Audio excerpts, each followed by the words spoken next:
오늘 말씀 출애굽기 33장 12절에서 23절 말씀, 우리가 다섯 번째 읽기 때문에 그래서 이제 앞에 부분을 좀 줄여서 12절부터 23절까지 함께 한 목소리를 합심해서 봉독하겠습니다. 모세가 여호와께 아뢰되 보시옵소서, 주께서 내게 이 백성을 인도하여 올라가라 하시면서 나와 함께 보낼 자를 내게 지시하지 아니하시나이다.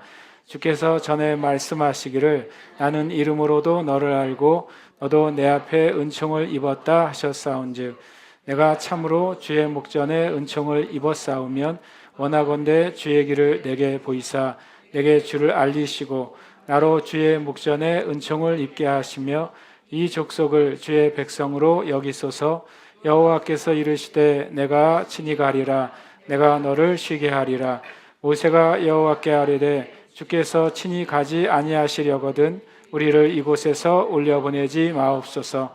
나와 주의 백성이 주의 목전에 은총 입은 줄을 무엇으로 알리이까? 주께서 우리와 함께 행하심으로 나와 주의 백성을 천하 만민 중에 구별하심이 아니니까. 여호와께서 모세에게 이르시되 내가 말하는 이 일도 내가 하리니 너는 내 목전에 은총을 입었고 내가 이름으로도 너를 알미니라. 모세가 이르되 원하건대 주의 영광을 내게 보이소서. 여호와께서 이르시되 내가 내 모든 선한 것을 내 앞으로 지나가게 하고 여호와의 이름을 내 앞에 선포하리라. 나는 은혜 베풀 자에게 은혜를 베풀고 긍휼히 여길 자에게 긍휼을 베푸느니라. 또 이르시되 내가 내 얼굴을 보지 못하리니 나를 보고 살 자가 없음이니라. 여호와께서 또 이르시기를 보라, 내 곁에 한 장소가 있으니 너는 그 반석 위에 서라. 내 영광이 지나갈 때에 내가 너를 반석 틈에 두고 내가 지나도록 내 손으로 너를 덮었다가 손을 거두리니 내가 내 등을 볼 것이요 얼굴은 보지 못하리라. 아멘.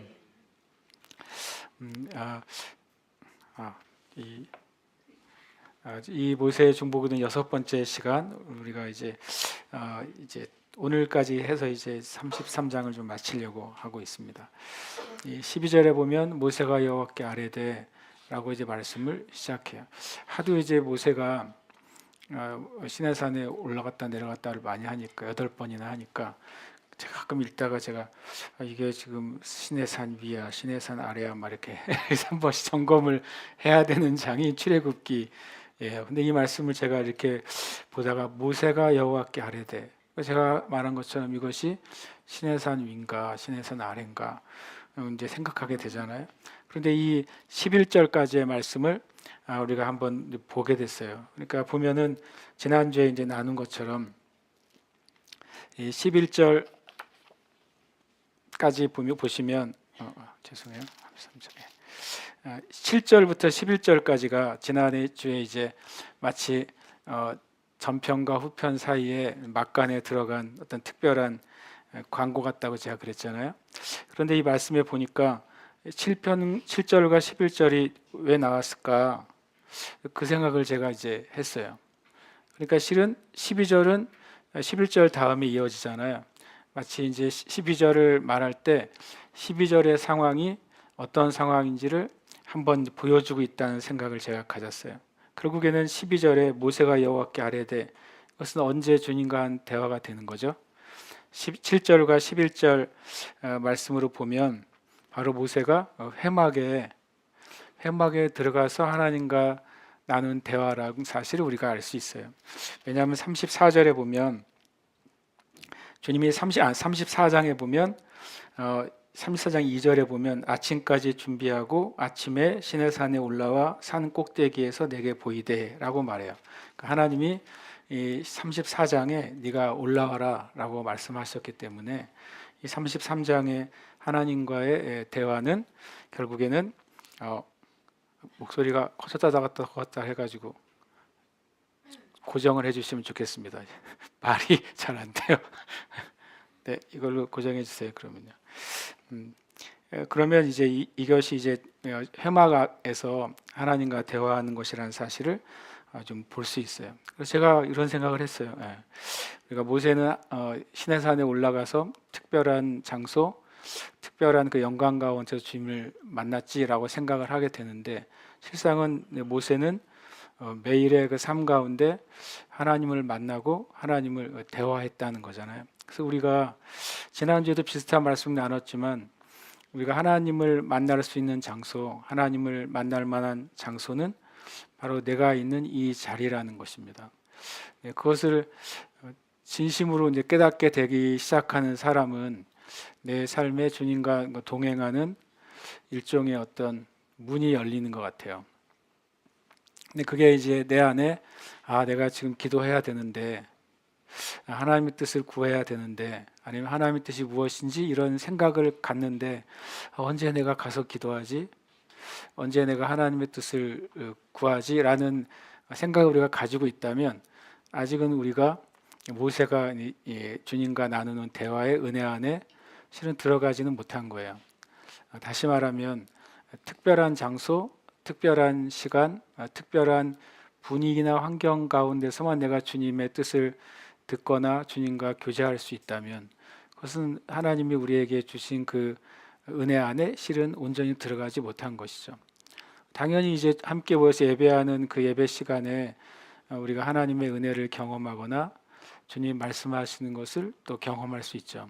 그러나 더 중요하게는 마치 모세가 날마다 성막이 아직 지어지기도 전에 그가 자신의 장막을 취해서 회막이라 이름하고 그곳에서 하나님과 정말 1대1로 대화하고 그 음성을 들을 수 있었다면, 그러면 이 히브리서 11장에 가면 우리는 그 구약의 선진들보다 더 나은 것을 받은 자라 그러잖아요. 우리는 성령을 받은 자들입니다. 성령을 받았다고 하는 사실이 우리가 생각하는 것보다 훨씬 더 우리를 높고 깊은 차원으로 옮겼다는 것입니다. 우리는 모세를 보면서 존경스럽잖아요. 저도 존경스럽습니다.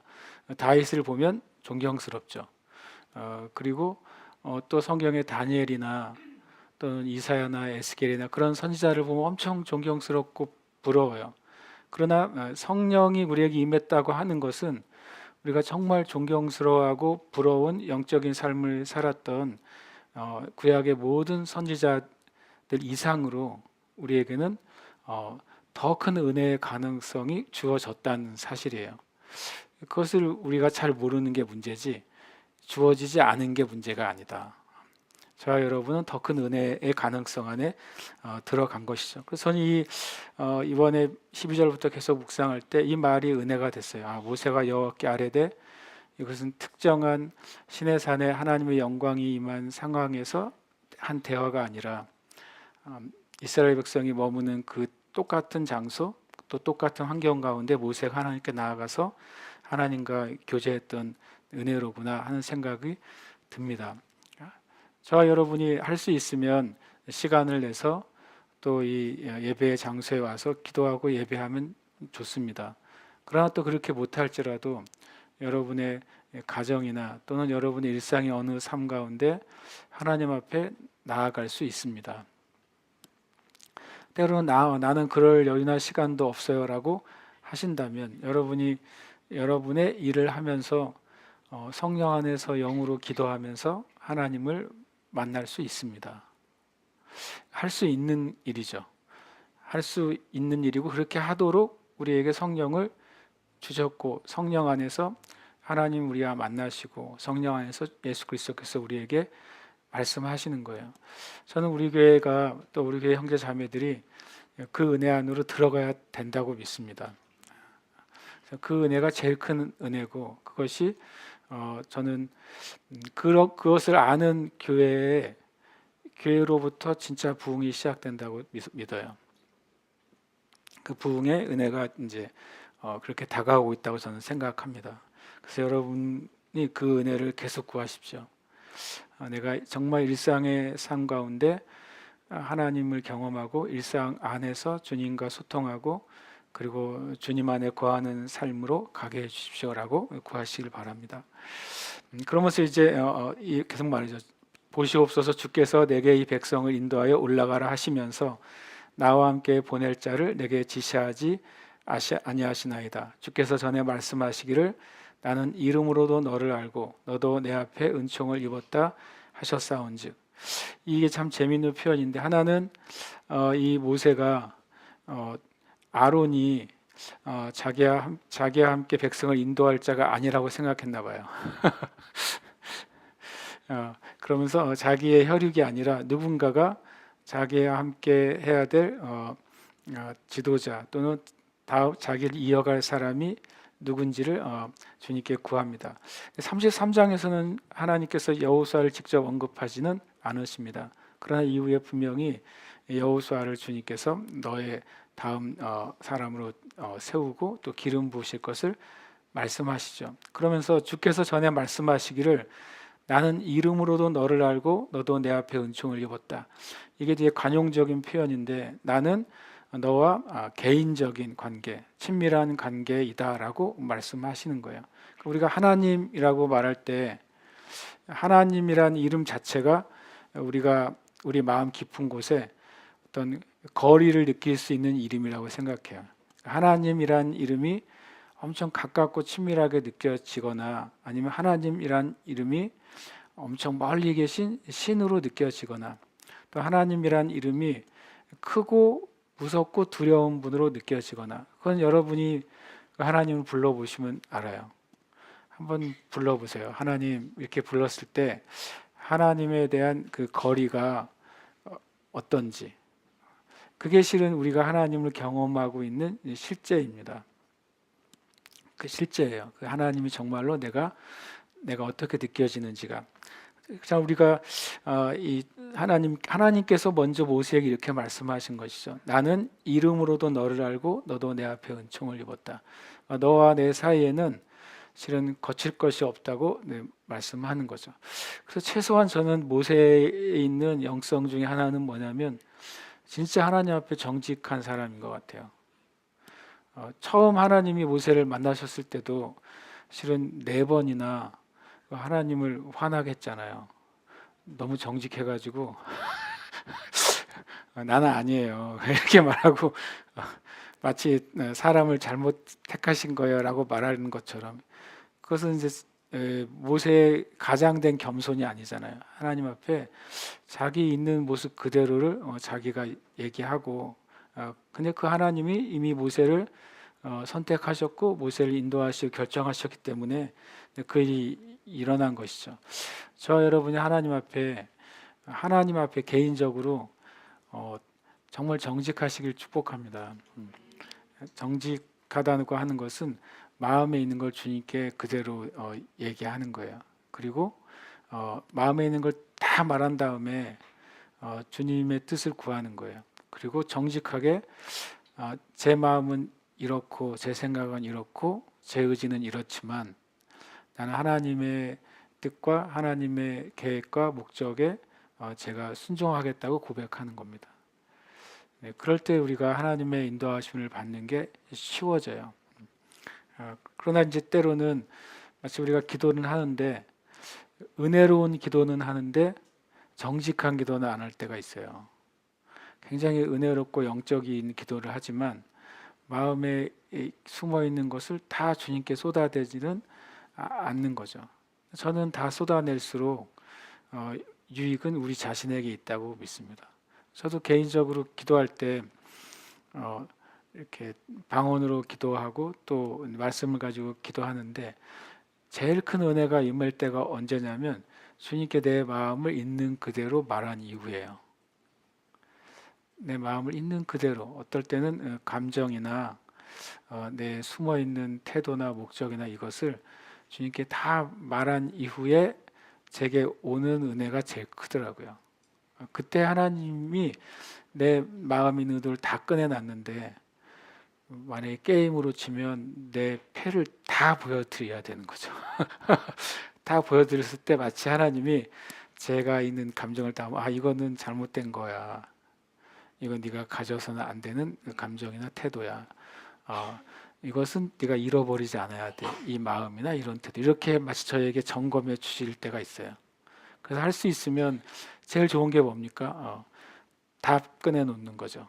때로는 부끄러운 생각과 마음과 어떤 불완전한 상태의 어떤 결정이나 생각도 다 꺼내놓는 겁니다. 그러면 하나님, 그리고 하나님 앞에 있으면 제가 이제 깨닫게 돼요. 아, 이런 감정은 주님이 기뻐하시는 게 아니구나. 이것은 육의 감정이구나. 그러면 제가 이것을 주님께 일종의 뭐 사과를 드리거나 죄송하다 그러거나 회개를 하거나 이렇게 처리를 제가 할 때가 있어요. 그러고 나면 마치 그것처럼 다 꺼내놨더니 쓸데없는 카드는 다 사라지고 내게 필요한 카드만 다시 오는 거죠.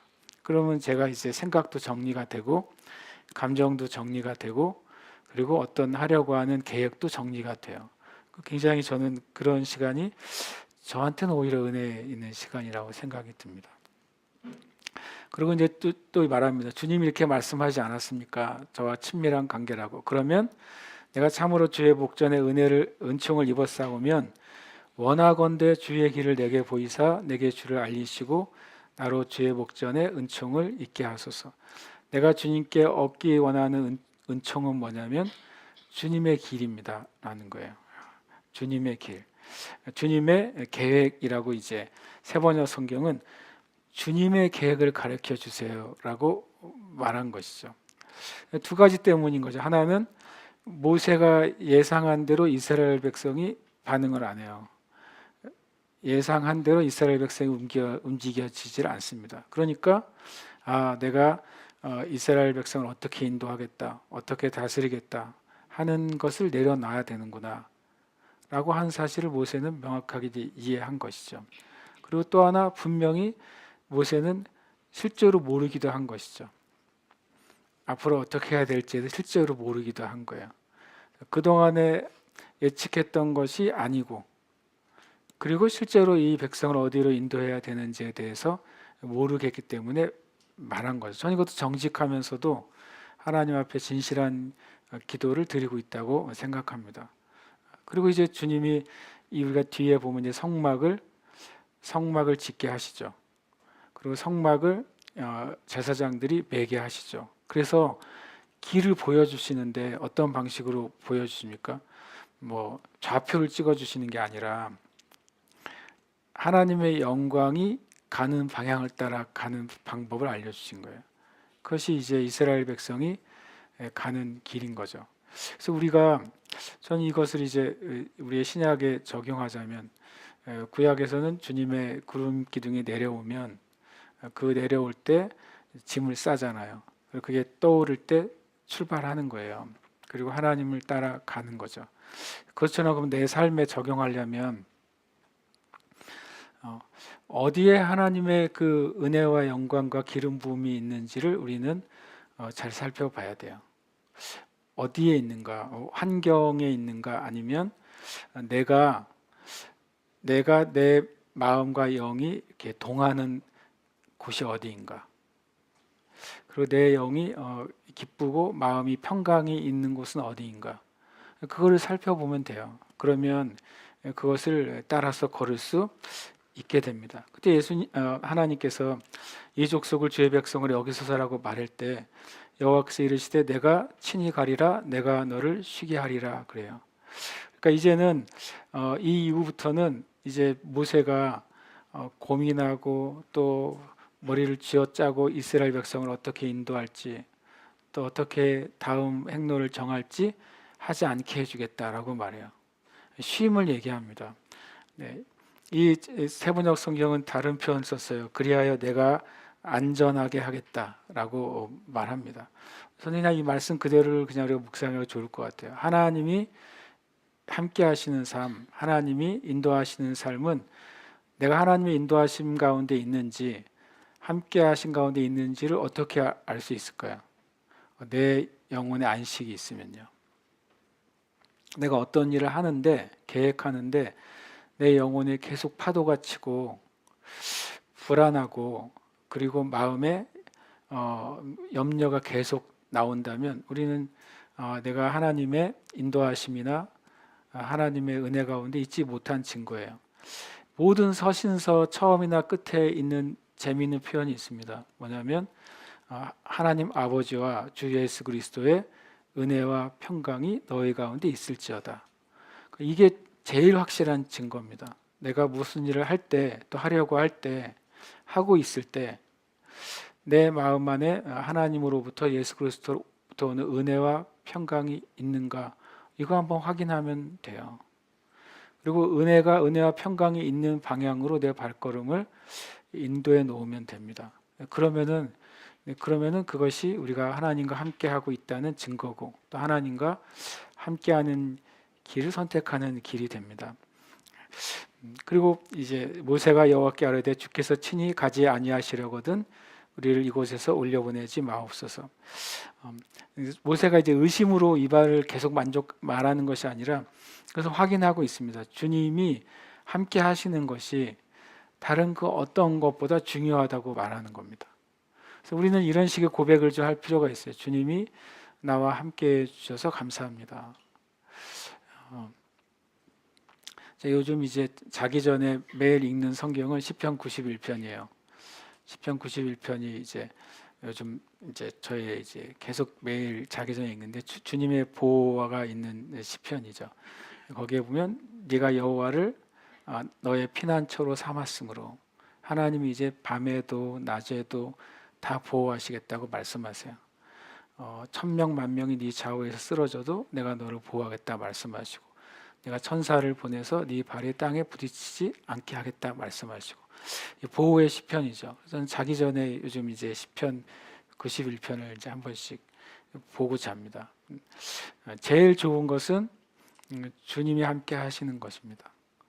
그리고 주님이 함께 하세요. 실은 함께 하시지 않는 게 아니라 함께 하심을 고백하는 게 필요해요. 왜냐하면 약속하셨단 말이에요. 함께 하시겠다고 약속하셨으니까 함께 하시는 거죠. 며칠 전에 그 믿음의 양식에 그거 있었잖아요. 현대 교회들이 예배 드릴 때마다 주님 오시옵소서, 주님 오시옵소서 기도한다고. 그리고 또 그런 메시지도 한다고 그랬잖아요. 예수님이 지나가실 때 절대 지나가지 말고 붙잡아라. 소경 바디메오처럼 그냥 지나가시게 하지 말고 바지끄댕이를 붙잡아서 주님이 지나가지 못하시게 해야 된다. 그것은 성경적이지 않다고 이제 그 말 옛날에 처음에 제가 믿음의 양식을 처음에 하던 해 그 문장이 너무 저한테 좀 충격적이었어요. 왜냐하면 제가 딱 그렇게 설교를 했거든요. 여러분, 오늘 주님이 지나가실 때 그냥 지나가시게 하면 안 됩니다. 온 마음으로 주님을 붙잡으세요라고 설교했단 말이죠, 제가. 그런데 그 말씀은 저한테 엄청 충격인 거예요. 아니, 세상에 그러네. 주님이 우리와 함께 하시는데 맨날 함께 해주세요라고 내가 기도하고 그렇게 하자고 기도를 성도들에게 가르치고 있고, 그리고 마치 주님이 나를 피해 다니시는 것처럼 요리조리 숨바꼭질 하는 거잖아요. 꽉 잡으라고 주님을. 그 본문이 그렇게 하라고 준 본문은 아니잖아요. 근데 우리는 그렇게 적용을 하는 거예요. 소경 바디메오가 다윗의 자손 예수여라고 부르짖으니까 제자들이 시끄러워 그랬더니 바디메오가 더 소리를 지르니까 예수님이 돌아봤다. 적용을 우리는 어떻게 해요? 더 크게 기도하세요. 주님이 못 들으시면 어떡해요? 이렇게 적용을 해왔던 거예요. 근데 그게 그 본문이 그렇게 하라고 준 본문이 아니라는 거죠. 그렇게 적용하라고 준 본문이 아닌데 맨날 그렇게 적용을 하는 거예요. 그래서 제가 이 믿음의 양식 처음 2008년에 믿음의 양식을 하고서 너무 충격을 많이 받아가지고요. 진짜 많은 충격을 받았어요. 그런 단순한 말이에요. 더 이상 주님 와주세요 이런 기도하지 마라. 주님이 우리의 영안에 계시겠다고 약속하셨는데 계속 와달라고 기도하니 성경은 충만함을 구하라고 그랬잖아요. 예배 때마다 주님 와주세요가 아니라 주님 내 안에 계신 주님 저에게 충만하게 역사해달라고 우리 기도해야 되는 것이죠. 그러니까 이제 모세가 아직 성령이 임하지 않은 구약임에도 불구하고 그 영적인 그 원칙과 진리를 알고 있는 사람인 거예요. 주께서 친히 가지 아니하시려거든 우리를 이곳에서 올려보내지 마십시오. 주님이 함께 있는 것이 제일 큰 축복이고 주님이 함께 있는 것이 유일한 증거라는 사실을 말씀하고 있습니다. 그러면 저는 이제 이 말씀 볼 때 우리는 이제 이 말씀을 가지고 있는 것입니다. 마태복음 28장 20절인데 함께 읽겠습니다. 볼지어다 내가 세상 끝날까지 너희와 항상 함께 있으리라 하시니라. 아멘. 주님이 승천하실 때 이 지상에 남겨놓으신 유언이죠. 이것은 약속이잖아요. 주님이 이 약속을 지키셨습니까? 네, 지키셨죠. 주님은 이 약속을 지키셨잖아요. 그러면 우리는 이제 이 말씀을 받은 사람으로 예수님이 이 약속을 지키셨다고 믿는다면 우리 이제 우리의 기도나 우리의 고백이 달라져야 되는 거죠. 자기 주머니에 돈이 있는 사람은 누구한테 돈 달라고 안 할 거 아닙니까? 어떤 사람이 돈 달라고 하는지 아세요? 주머니에 자기 돈이 있는 줄 모르는 사람이요. 심각한 단기 기억 상실증으로 자기 주머니에 놓고 모르면 다른 사람한테 돈 달라고 그러겠죠. 근데 내 주머니에 돈이 가득히 있으면 내 카드에 충분히 내 카드가 이제 얼마든지 결제할 수 있는 카드라고 안다면 그 사람의 행동은 바뀌어야죠. 더 여유로워야죠. 달라고 하는 게 아니라 내가 좀 사줄까라고 말해야죠. 예수님이 내가 세상 끝날까지 너희와 항상 함께 있으라고 약속하셨고 그것을 약속을 지키셨다는 사실을 믿는다면 그러면 이제 여러분의 지갑에 충분한 돈이 있거나 여러분의 카드가 완전한 골드라면 그 다음에 태도와 말과 행동이 달라져야 되는 것처럼 우리의 생각과 말과 태도도 달라져야 되는 게 당연하잖아요. 이게 믿음의 싸움 같아요. 저는 성경에 명확하게 말씀하고 있고 성경에 약속하셨고 약속을 주님이 지키셨는데도 불구하고 왜 나는 아직 이 말씀을 믿긴 믿는데 이게 내 생각의 일부, 언어 생활의 일부, 내 삶의 일부가 되지 못하는가 하는 게 싸움이에요. 이게 참 어려운 일이죠. 실은 이게 진짜 어려운 일이라고 제가 느껴요. 함께 하시는데 그분이 어떤 분인지를 내가 가만히 묵상하면 그분과 함께 있으면 문제가 문제될 게 없는데 내가 왜 자꾸 이 사실을 놓칠까? 네, 그런 생각을 가져요. 이것이 우리가 실은 씨름해야 될 말씀이에요. 씨름해야 될 믿음의 씨름은 믿음의 선한 싸움은 말씀하고 하는 씨름이에요. 근데 씨름을 해야 돼요. 씨름이 해서 그것이 나에게 온전한 사실이 될 때까지 씨름을 해야 됩니다. 그 씨름을 포기하지 마시길 축복해요. 우리 새살림 경계 자매들은 이 씨름을 포기하지 마세요. 제가 왜 씨름이라고 표현하냐면 그게 사실이 될 때까지 꽤나 쉽지 않거든요. 아주 쉬운 거라면 성경에 이 믿음의 선한 싸움이라고 말하지 않으니까 분명히 싸움은 싸움입니다. 그러나 가치가 있는 씨름입니다. 말씀에도 말하면 나와 주의 백성이 주의 목전에 은총이 입은 줄을 무엇으로 알리이까? 주께서 우리와 함께 하심으로 나와 주의 백성을 천하 만민 중에 구별하심이 아니니까. 실은 모세가요. 저희 33장을 보면서 정말 끈질긴 것 같아요. 계속 이 말을 좀 지겹도록 반복해요. 함께 하셔야죠. 하나님 없으면 다 필요 없어요. 그 증거를 보여주세요. 계속 좀 이제 심할 정도로 물고 늘어지는 거예요. 모세가. 그래서 그런 면에서 모세가 되게 집요하고 끈질긴 중보 기도자다 이런 생각이 들어요. 굉장히 포기하지 않고 끊임없이 주님께 증거를 요구하고 확신을 요구하고 확답을 요구하고 이 모세가 합니다. 주께서 우리와 함께 행하시는 것. 이것이 천하 만민이 이 이스라엘 백성이 하나님이 함께 하시는 거라고 하는 증거가 아니겠습니까? 그거 없이는 안 돼요 라고 말하니까 하나님이 이미 가지고 계신 최고의 디자인이 뭐라고요? 성막을 주시고 그 성막 위에 하나님의 영광의 임재를 보여주는 거예요. 시청각적으로. 그리고 이 하나님의 법궤가 움직일 때 그것에 앞서서 하나님의 영광의 구름이 앞서 가시는 거예요. 주님이 우리와 함께 행하심으로 보이지 않는 주님이 보이게 행하시는 거죠. 그게 하나님이 이 모세의 그 이 간절한 기도에 응답하시는 결과라는 사실을 우리가 알게 됩니다. 근데 모세에게 여호와께서 말씀하십니다. 너는 내 목전에 은총을 입었고 내가 이름으로 너를 안다. 이것으로 이제 주님이 한 번 더 확인을 하죠. 이렇게 하겠다고 도장을 딱 찍으십니다. 그랬더니 모세가 거기서 또 안 물러나요.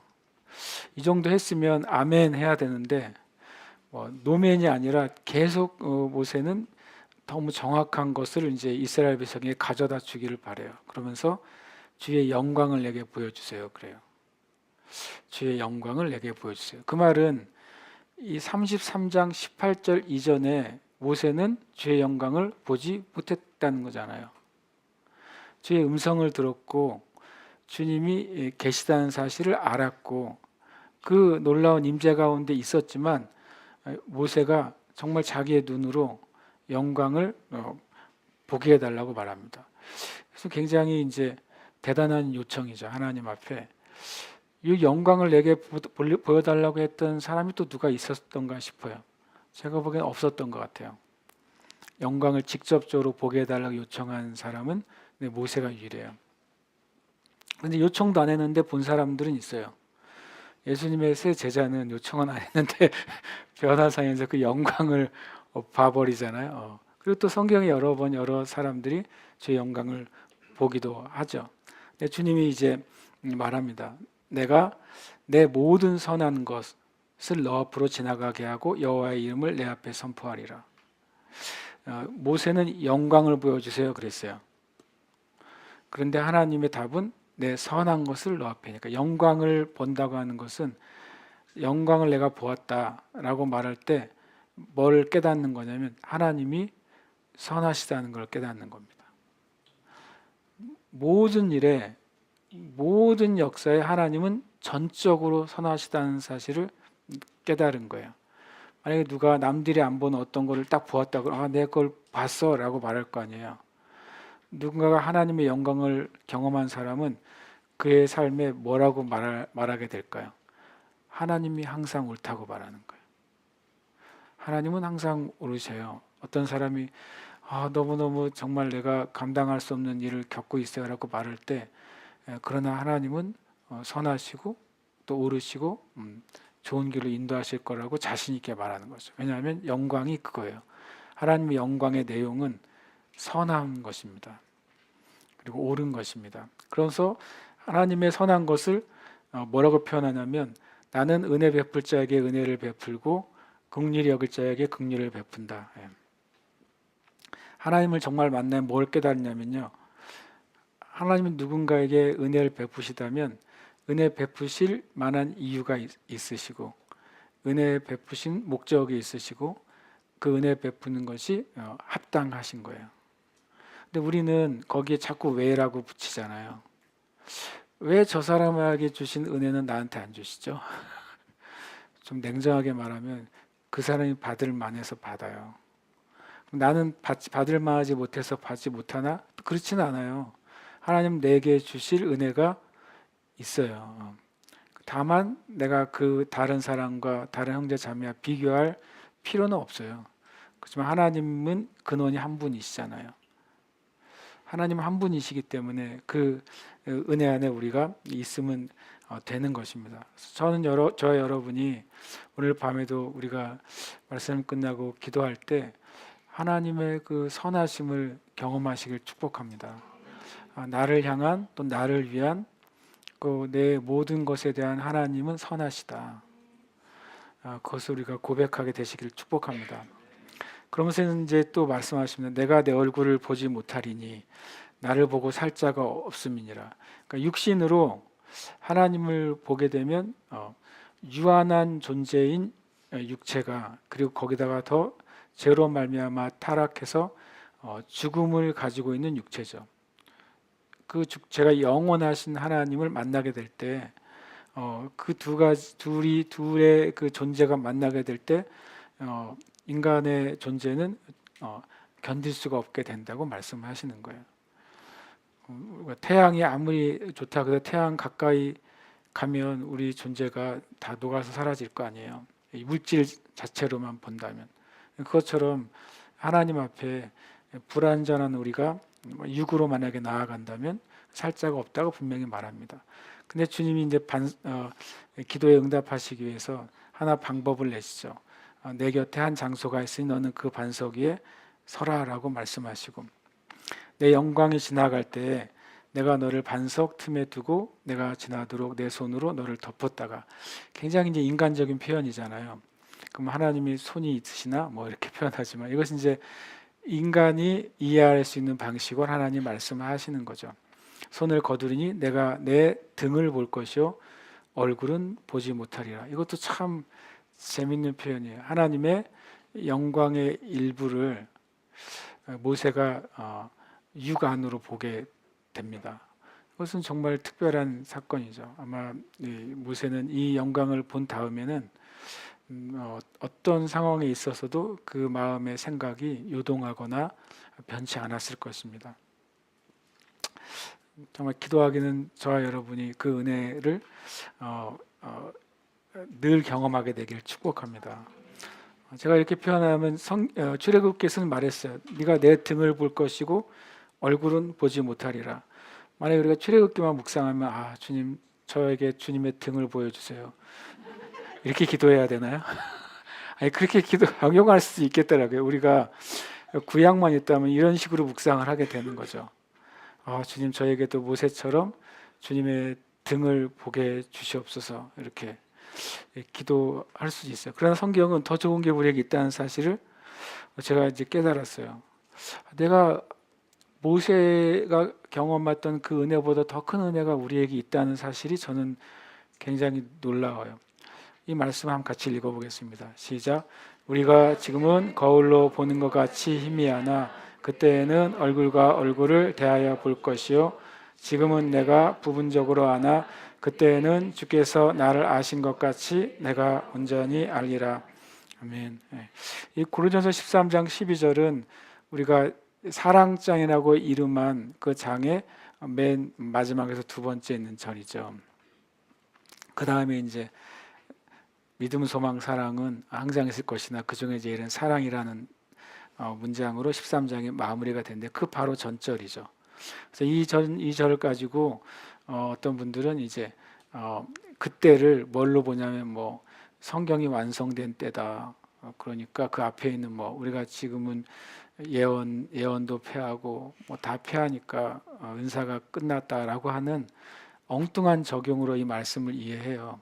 근데 이 말씀을 그대로 읽으면 만약에 그때라는 게 성경이 완성된 때라면 그러면 지금 우리는 예수님을 하나님을 얼굴과 얼굴로 대하여 보나요? 그렇지 않잖아요. 이 그때는 주님의 재림 이후를 말하는 것이 분명합니다.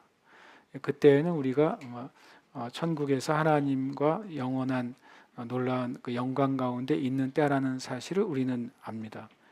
제가 왜 이 말씀이 너무 감사했냐면 내가 하나님을 얼굴과 얼굴로 그 영광을 볼 수 있는 날이 있구나라는 그 소망 때문에 되게 감사했어요. 모세에게 분명히 너는 내 얼굴을 보지 못할 거라고, 육신으로는 보지 못할 거라고 말씀하셨잖아요. 그런데 제가 이제 천국에 대한 소망 중에 하나는 하나님을 내가 얼굴과 얼굴로 볼 수 있게 되는 거예요. 하나님을 내가 얼굴과 얼굴로 봐도 내가 안 죽는 상태가 돼요. 하나님을 그 영광을 100% 내가 볼 수 있는 때가 있구나. 이게 저한테 굉장히 큰 기대를 가지게 됐어요. 그러니까 우리가 지금은 거울로 보는 것 같이 희미하죠. 하나님의 영광에 대해서 경험할 수 있지만 분명히 지금의 상태는 희미하다고 말하고 있습니다.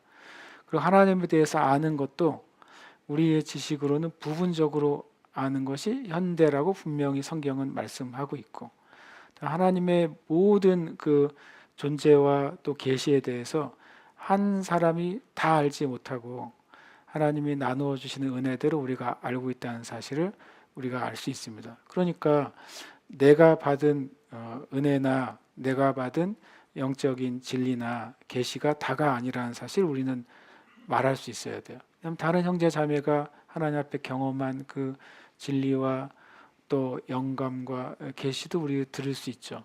성경이라는 기준이 있기 때문에 우리는 누군가가 나눈 그 은혜와 계시가 하나님께로부터 왔는지 안 왔는지 우리는 성경의 말씀을 기준으로 판단할 수 있고 그것을 받아들일 수 있는 거예요. 그러나 그때에는 내가 온전히 안다 그랬어요. 그것도 엄청나게 기대가 돼요. 성경의 진리를 온전히 알게 될 때가 올 것이라는 사실이 기대가 됩니다. 성경의 창세기 1장 1절에서 계시록 22장 21절까지를 어떻게 한 구절 구절 다 알겠어요. 한 단어를 아무도 모를 거예요. 아마 성경 전 권을 주석한 학자랄지라도 온전히 알 수는 없잖아요. 그런데 정말 저는 기대가 되거든요. 하나님의 말씀을 내가 온전히 알 때가 있네. 그러니 너무 내가 지금 모르는 거에 대해서 너무 그렇게 절망하지 말자. 혹시 절망 안 하세요? 난 성경 읽다 절망할 때가 있어요. 아니, 모르겠는 거예요. 도대체 이 말의 진짜 의미가 뭘까? 절망할 때가 있어요. 그래서 막 찾아봐도 모를 때가 있어요. 그래서 아는 만큼만 깨닫잖아요, 우리가. 그러나 두 가지 소망이 있어요. 내가 하나님을 볼 수 있을 때가 있어요. 그리고 모든 말씀을 깨달을 수 있는 때가 있어요. 우리 IQ와 상관없이 깨달을 때가 있어요. 그게 너무너무 기대가 되는 것이죠. 저는 하나님이 우리를 어디까지 영광스럽게 하고 온전하게 하시려고 부르셨는지에 대해서 엄청 소망이 됩니다. 그러면서 이제 그러면 우리 삶에는 그런 거에서 그냥 미래에만 가지고 있어야 되나? 하나님이 놀라운 이제 수를 우리에게 주셨어요. 예수님을 통해서요. 말씀 이어서 한번 읽어볼까요? 시작. 주와 합하는 자는 한 영이니라. 내게 주신 영광을 내가 그들에게 주었사오니 이는 우리가 하나가 된 것 같이 그들도 하나가 되게 하려 함이니이다. 되게 좀 수수께끼 같은 말씀이에요. 고린도서 6장 17절 말씀이 실은 이것은 음행하는 자는 그 음료와 하나가 된다 라는 그 음행에 대한 경고의 메시지 가운데 고린도서 16장 17절은 그냥 살짝 들어오는 말씀이에요. 이 영적인 원리가 주와 합하는 자는 한 영인 것처럼 육적인 원리도 음행의 죄는 하나 되는 게 있다라는 말을 했단 말이죠. 그래서 저는 육적인 음행 안에는요 하나됨이 있기 때문에 육적인 음행 안에는 죄도 하나 되지만 죄의 형벌도 하나가 돼요. 그래서 그런 면이 있다는 것이죠. 근데 이제 주와 합한 자는 한 영이라는 말씀이 저는 굉장히 신비로운 문장처럼 늘 느껴져요. 주와 합하는 것. 그 앞뒤로 문장은 육적인 간음을 얘기하거든요. 육적인 간음이 육적으로 하나 되는 거래요. 그런데 주와 합하는 것, 주님과 내가 하나 되는 그 은혜가 있다고 성경은 말씀하시는 거예요. 그래서 주님과 내가 한 영 안에 있는 거죠. 예수 그리스도의 영이 성령이시고 내 안에 계신 분도 성령이시잖아요. 그래서 한 영 안에서 예수님과 내가 온전히 하나가 되는 은혜가 있다는 거예요. 근데 그것이 죽어서가 아니라 사는 동안에 있다는 거예요. 그게 참 신비롭다고 저는 느껴져요, 실은. 정직하게 말하면 저는 제가 이렇게 신비롭다고 하는 소리는 아직 온전히 내가 못 경험한 거예요. 저는 경험하고 싶어요. 주님의 은혜를 알지만 이 말씀 그대로 예수 그리스도와 온전히 한 영에 된 상태의 은혜를 저는 갈망합니다. 그런데 이 방법이 뭔가를 제가 늘 궁금해 왔는데 신기하게도 오늘 이 말씀이 저한테 이렇게 풀어졌어요. 요한복음 17장 22절에 21절부터 주님이 기도를 하시는데 이렇게 기도합니다. 아버지여, 아버지께서 내 안에 내가 아버지 안에 있는 것 같이 그들도 다 하나가 되어 우리 안에 있게 하사 세상으로 아버지께서 나를 보내신 것을 믿게 하옵소서. 막 3단 논법도 아니고 되게 여러 단위인데 뭐냐면은 하나님 아버지께서 예수 그리스도 안에 계세요. 성령으로. 그리고 예수 그리스도께서 예수님 안에 예수님에게 임하신 성령 안에서 하나님과 하나예요. 그들도 하나가 되게 마치 예수님과 하나님이 하나이신 것처럼 그들도 그 하나를 경험하게 되려고 말하는 거죠. 그러면서 이제 22절에 말합니다. 내게 어떤 방식으로 도대체 예수님이 하나님과 이 성육신하신 육신을 가진 상태에서도 하나님 아버지와 온전히 하나됨을 이루셔서 이 땅에서 행하실 수 있었는가? 그 비밀이 영광이었다는 사실을 제가 이번에 알았어요. 왜냐하면 내게 주신 영광이에요. 21절에 하나님 아버지와 내가 하나인 것처럼 그들도 하나가 되게 해주세요 라고 기도했는데 어떤 방식으로 하나가 됐냐면 하나님 아버지의 영광이 예수님에게 임해 계셨던 것이죠.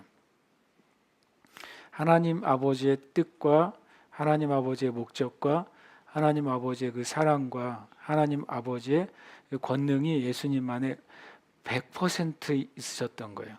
99.9%가 아니라 100%요. 그러니까 하나죠. 하나라고 하는 소리는 100%여야 되잖아요. 완전한 일치죠. 근데 놀랍게도 22절에 내게 주신 영광.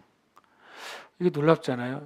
예수님께서 육신의 능력으로 병자를 고치거나 육신의 능력으로 죽은 자를 살리거나 육신의 능력으로 귀신을 쫓지 않았다고 말씀드렸잖아요.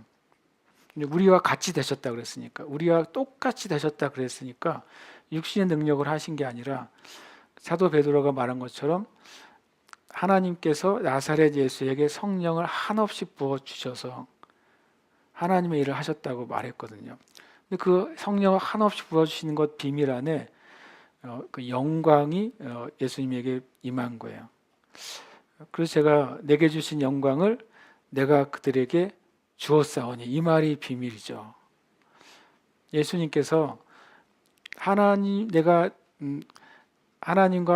내가 영광 안에서 온전히 하나 됐고 그래서 그 영광 안에서 모든 하나님이 하라고 하신 일을 다 행했는데 그 하나님이 예수님에게 주셨던 영광을 이제는 내가 그들 예수님의 제자들이죠. 거듭날 그리스도인들이죠. 그리고 거듭난 그리스도인들에게 주셨다고 말했어요. 이는 우리가 하나가 된 것 같이 그들도 하나가 되게 하려 함이니이다. 제가 여기 말씀에서 이제 힌트를 얻게 됐어요. 하나는 우리가 주님의 영광을 나타내 주세요. 그리고 주님의 영광을 보여주세요라고 하는 그 기도나 예배는 결국에 어떤 기도냐면 제가 주님과 하나 되기를 원합니다라는 기도인 거죠. 내가 성령 안에서 예수 그리스도와 온전히 하나 되기를 원하는 것, 그것이 우리가 주님의 영광 안에 거하는 삶입니다. 그리고 그렇게 하나님의 영광이 임할 때 그들도 하나가 되는 것, 그들은 제자들이고 예수 그리스도의 몸된 교회입니다.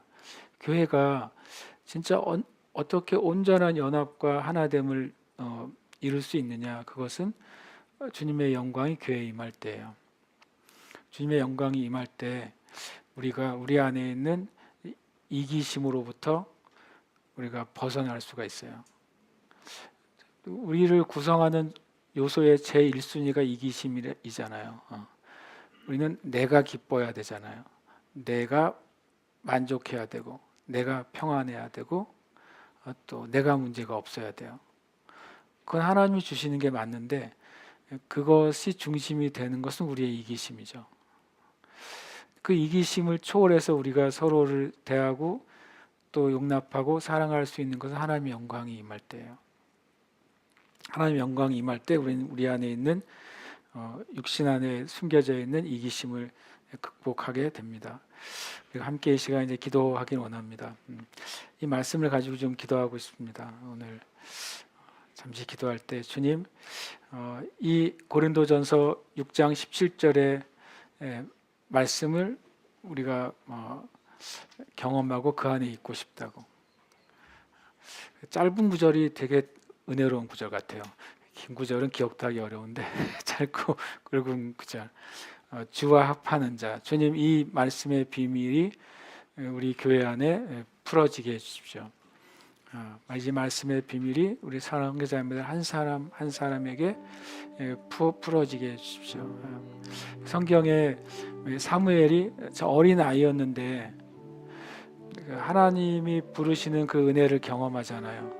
그리고 하나님의 영이 그와 함께 하시니까 성경이 이렇게 표현합니다. 그가 말한 것이 하나도 땅에 떨어지지 않았다, 이렇게 표현합니다.